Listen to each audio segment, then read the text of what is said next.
The UK government is facing a lawsuit over capacity limits at theatres and live music venues. Leading the charge is Andrew Lloyd Webber. The renowned composer says he's willing to put himself on the line for the sake of his new musical, Cinderella.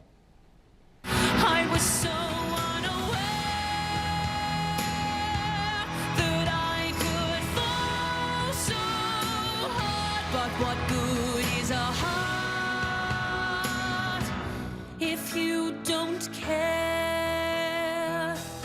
Carrie Hope Fletcher there, reflecting much of the mood, frankly, in Theatreland. Lloyd Webber says he would defy capacity rules to open the show full house, even if he got arrested.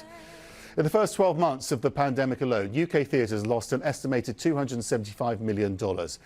Amy Lame is London's night czar. It's her job to help make sure the city thrives around the clock. And, you know, this is not just a UK story, is it? The West End is renowned around the world. It's a key driver of tourism in Europe, let alone the UK.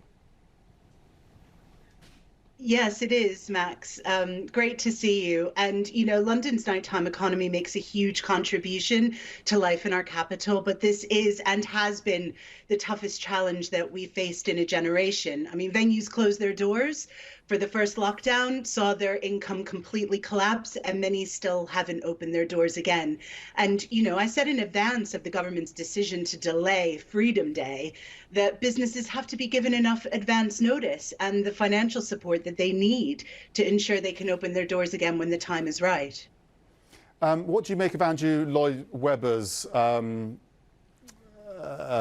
suggestion that he is going to stick to the capacity limits, break the capacity limit rules and risk going to prison? Well, I think it's important that we all follow the rules. I mean, but I understand his distress because we are in danger of losing countless businesses, jobs, and livelihoods.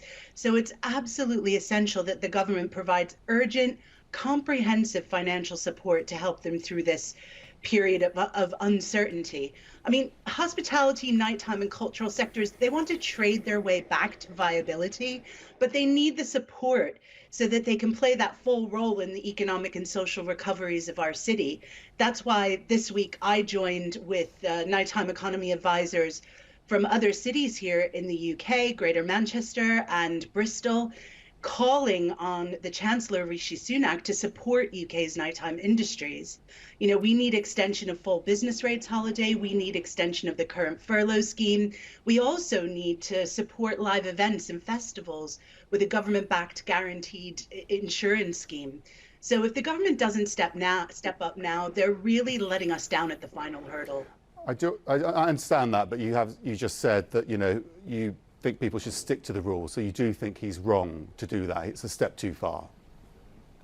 Well, I think that everyone has been following the rules for so long, and it would be a shame at this moment in time to break those rules because, you know, we have got this far and we have been so successful in keeping the virus under control because businesses have kept their doors closed because they have been operating at reduced capacity. And so, you know, we want businesses to be ready to open when the time is right. You know, I would urge everyone.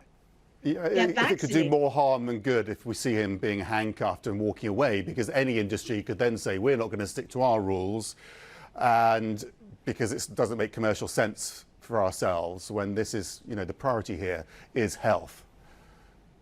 Look, I understand his distress because there are countless businesses across London and across the UK that are feeling just as distressed, but they are following the rules and, you know, they're waiting to reopen fully when the time is right. You know, this is a very fine balance between health and the economy, and we have to make sure that we're following government guidelines, following the guidance, but the government can do more to step up and support these businesses if they expect them to be closed. You know, everyone was expecting to be able to reopen last week. That didn't happen. So in order for that, you know, that reopening to happen fully and properly, then they need to step up and support businesses. We were talking earlier to someone from the European tourism industry saying, you know, the problem here, you know, everyone's sort of part of the effort to tackle this pandemic. But it doesn't help, does it, when politicians aren't really clear? I mean, they can't be entirely clear, but their strategies are changing. So industries like yours can't plan, and that's incredibly difficult when you know, someone like Andrew Lloyd Webber, who's got a show which takes years to set up and get going. Mm. Well, yes. I mean, we have been asking for advance notice of these things, but I think it's also important to realize that this virus, has caught all of us by surprise, and it's an ever-changing landscape. So we have to remain nimble and on our feet about these things. But there are other ways that the government can support businesses. I mean, the Mayor of London and I launched a £2.3 million Culture at Risk support fund to support the most at-risk cultural venues in our cities. We need the government to step up and do the same at this very moment in time, because while Andrew Lloyd Webber represents one end of the spectrum, there are lots of other smaller grassroots venues and businesses that are suffering very badly. Okay, Amy Lame, thank you very much indeed. It's a really troubled industry, as you say.